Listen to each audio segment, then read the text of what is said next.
Cyber अपराधियों का नया हथियार सेक्सटॉर्शन बेहद घातक सिद्ध हो रहा है। इंटरनेट के जरिए ठगी का कोई भी मौका नहीं चूकने वाले साइबर अपराधी अब सेक्सटॉर्शन के जरिए लोगों की गाढ़ी कमाई उड़ा रहे हैं। हालात ऐसे हो गए हैं कि सेक्सटॉर्शन के शिकार लोग अब मानसिक रोगी बनते जा रहे हैं। नतीजा उन्हें मनोचिकित्सकों का सहारा तक लेना पड़ रहा है। पहचान गुप्त रखकर कई युवक लगातार ऋण पास या फिर निजी डॉक्टरों के पास पहुंचकर अपना इलाज करवा रहे हैं। इस संख्या की अब आप बात करें तो धीरे धीरे लोग आकर के अपने सारे मुश्किलों के बाद ये मुश्किल ज़रूर बताते हैं कि ऐसा कुछ हमने मोबाइल या इंटरनेट पे किया है जिसके चलते वो घबराए हुए हैं। जब बहुत खोल के पूछा जाता है तो वो बताते हैं कि ऐसा किसी युवती के साथ या किसी युवक के साथ उन्होंने कुछ ऑनलाइन, जिसको हम लोग पहले सेक्सटिंग बोलते थे, अब वो उससे बढ़ कर के अब वो एक ऑनलाइन सेटिस्फैक्शन का ज़रिया बन गया है। और कई बार ऐसे शैतान तत्व उसमें होते हैं जो इसकी स्क्रीन रिकॉर्डिंग कर लेते हैं और उसके बाद उनको प्रताड़ित किया जाता है कि आप पैसे दीजिए। अगर ऐसा किसी टीनेजर के साथ हो या एक ऐसे उम्र के साथ व्यक्ति के साथ हो जो उस समय अपनी ज़िंदगी बिल्कुल बहुत मुश्किल से जी रहा हो, तो वो बहुत असहनीय परेशानी से गुजरने लगता है, अवसाद का शिकार हो जाता है। कई बार उसे मौत के ख्याल आने लगते हैं और ये चीज़ बहुत ख़तरनाक होती जा रही है। ये एक एपिडेमिक की तरह फैला है कोविड के बाद से। जब आपको अनजान लोगों के फ्रेंड रिक्वेस्ट आते हैं और वहाँ वीडियो कॉलिंग का ऑप्शन दिया जाता है, नंबर दिया जाता है, आप उस ट्रैप में फंस जाते हैं। एक तरह से ये ऑनलाइन हनी ट्रैपिंग है और कुछ नहीं।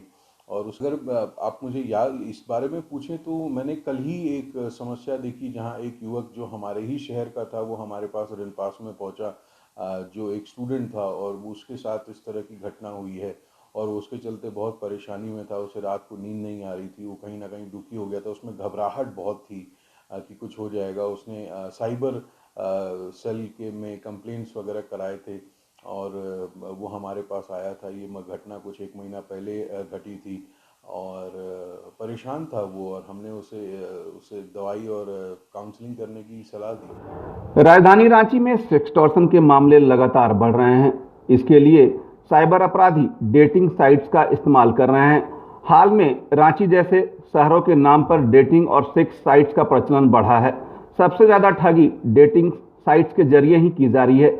इसके अलावा स्पाई कैमरे या मोबाइल या वेबकैम के जरिए किसी भी सेक्स गतिविधि को रिकॉर्ड करना या किसी की बिना कपड़ों की तस्वीर को शूट करके उसके जरिए ब्लैकमेल करने को सेक्सटॉर्शन कहा जाता है। सेक्सटॉर्शन के ऐसे मामले पिछले 6 महीने से ही ज़्यादा सामने आ रहे हैं। अहम बात यह है कि दूसरे ब्लैकमेलिंग के मामलों की तरह ऐसे केसों की रिपोर्टिंग भी बहुत कम है। हाल के दिनों में कुछ लोग हिम्मत करके पुलिस के पास मदद के लिए पहुंच रहे हैं और यह पता चलने लगा है कि सेक्सटॉर्शन के किन किन तरीकों से लोगों को ठगा जा रहा है। हाल के दिनों में सेक्सटॉर्शन के कई सारे केसेस आ रहे हैं। सेक्सटॉर्शन मतलब कि एक ऐसा हनी ट्रैप जहां पे पहले लोगों को अपने जाल में फंसाया जाता है, उन्हें बहकाया जाता है और फिर उन्हें ब्लैकमेल करके पैसे की उगाही की जाती है। इसमें साइबर ठग क्या करते हैं, वो किसी महिला के नाम से व्हाट्सएप प्रोफाइल या फेसबुक पर प्रोफाइल बनाते हैं और पहले लोगों को वो किसी लेट नाइट आवर्स में या किसी ऐसे टाइम में वीडियो कॉल करते हैं। अब अगर कोई वीडियो कॉल आता है तो या तो लोग उससे बात कर लेते हैं, या अगर देर रात किसी को वीडियो कॉल किया जाता है तो सामने वीडियो पे कोई लड़की होती है, या फिर जो ठग होते हैं वो पहले से कुछ बनाए हुए वीडियोस प्ले करते हैं जहां लड़कियां धीरे धीरे अपने कपड़े उतारती हैं और वो प्रोवोक करती है सामने वाले को कि आप भी यही काम करें। अब जो लोग जानकार होते हैं वो तो फोन कट कर देते हैं और जो लोग जानकार नहीं होते वो बहकावे में आके कुछ कपड़े उतार देते हैं और इसी चीजों को जो साइबर ठग होते हैं वो रिकॉर्ड कर लेते हैं। और रिकॉर्ड करने के बाद यहां से शुरू होती है ब्लैकमेलिंग का खेल।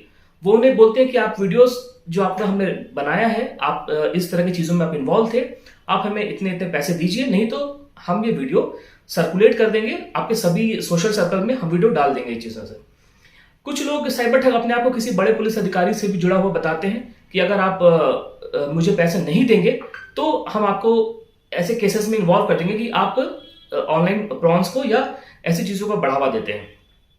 अब जो यहाँ विक्टिम है, यहां से वो फंस जाता है, वो शुरू हो जाता है, उन्हें ब्लैकमेलिंग के कॉल्स आने लग जाते हैं और डर के वो या तो पैसा दे देता है या पैसा देते चले जाता है।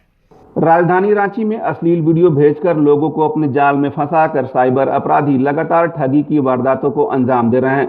साइबर पुलिस लोगों को समझाने में भी लगी हुई है। यहाँ तक कि इसके लिए साइबर पुलिस के द्वारा यूट्यूब पर भी प्रोग्राम डाला गया है, लेकिन इसके बावजूद लोग साइबर अपराधियों के चुंगल में फंस जा रहे हैं।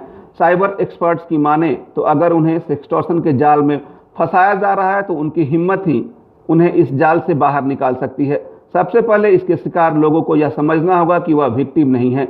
हर हाल में ऐसे मामलों की रिपोर्टिंग थानों में करनी होगी, तभी इससे बचा जा सकता है। साथ ही कुछ सावधानियां भी हैं जिन पर अगर आप अमल करेंगे तो साइबर अपराधियों के सेक्सटॉर्शन से बच सकते हैं। अगर आपके साथ किसी तरह से ये घटना घट भी जाती है, आप विक्टिम बन जाते हैं, तो आप ये समझिए, आप अपने आप को ये मानिए कि अपराधी आप नहीं है, अपराधी है सामने वाला साइबर क्रिमिनल जिन्होंने अपराध किया है। कई आईपीसी के अकॉर्डिंग जो इस तरह के कंटेंट्स को सोशल मीडिया में डालता है, प्रमोट करता है, वो अपराधी है, आप अपराधी नहीं है। इसलिए आप अपने आप को अपराधी ना मानते हुए इसको फेस करिए। आप जब ऐसे एक्सटॉर्शन के कॉल आते हैं, सेक्सटॉर्शन के कॉल्स आते हैं, तो अगर आप एक बार उन्हें पैसा दे देंगे तो वो बार बार उसी सेम मुद्दे से आपको ब्लैकमेल करते और पैसे की उगाही करेंगे। इसलिए थोड़ी हिम्मत दिखा के आप सबसे पहले स्टेप में आप पैसा ना दें। अगर आप पैसा नहीं देंगे वो आपको डराने की कोशिश करेंगे, लेकिन अगर एक बार आप पैसा दिए तो आप उनके लिए एटीएम बन जाएंगे और आपसे वो बराबर पैसे की उगाही करते रहेंगे। और अगर आप हिम्मत दिखा के पहली बार में पैसा नहीं दिए और आप इन चीजों को फेस किए, तो सामने वाले साइबर क्रिमिनल्स का साइकोलॉजी ऐसा है कि उनके पास इतना समय नहीं है कि वो आप टाइम इन्वेस्ट करें। वो फिर एक दूसरे जो विक्टिम्स हैं उनके तलाश में वो आगे बढ़ जाएंगे। वो आपसे में बहुत ज्यादा समय इन्वेस्ट नहीं करेंगे, वो फिर किसी दूसरे विक्टिम में चले जाएंगे। तो सबसे पहले चीज यही हुई कि आप किसी अननोन वीडियो कॉल्स को अटेंड ना करें। दूसरा, अगर ऐसी घटना घट जाती है तो अपने आप को अपराधी नहीं माने और इसकी सूचना नजदीकी जो साइबर पुलिस स्टेशन में आप इन्फॉर्म करें कि मेरे साथ ये घटना हो गई है। क्योंकि आज के दिनों में ये सेक्सटॉर्शन काफी सारे कॉमन है, कई लोग इससे अवेयर हो चुके हैं। इसीलिए इन चीजों से आपको अपने मन का भय को निकालना है और ये जरूर मानना कि आप अपराधी नहीं है। तो इन सारी चीजें जो हो रही है, हम अपने थोड़ा अवेयरनेस से इन चीजों से निजात पा सकते हैं। साइबर अपराधियों के चुंगल में फंसकर मनोरोगी होने से अच्छा है कि आप इनका कड़ा मुकाबला करें। हर मामले की रिपोर्टिंग थानों में करें ताकि इससे आपको निजात भी मिले। इसके अलावा जो दूसरे लोग सेक्सटॉर्शन का शिकार हो रहे हैं वह भी सबक लेते हुए थानों तक पहुंचे। प्रशांत कुमार, ईटीवी भारत, रांची।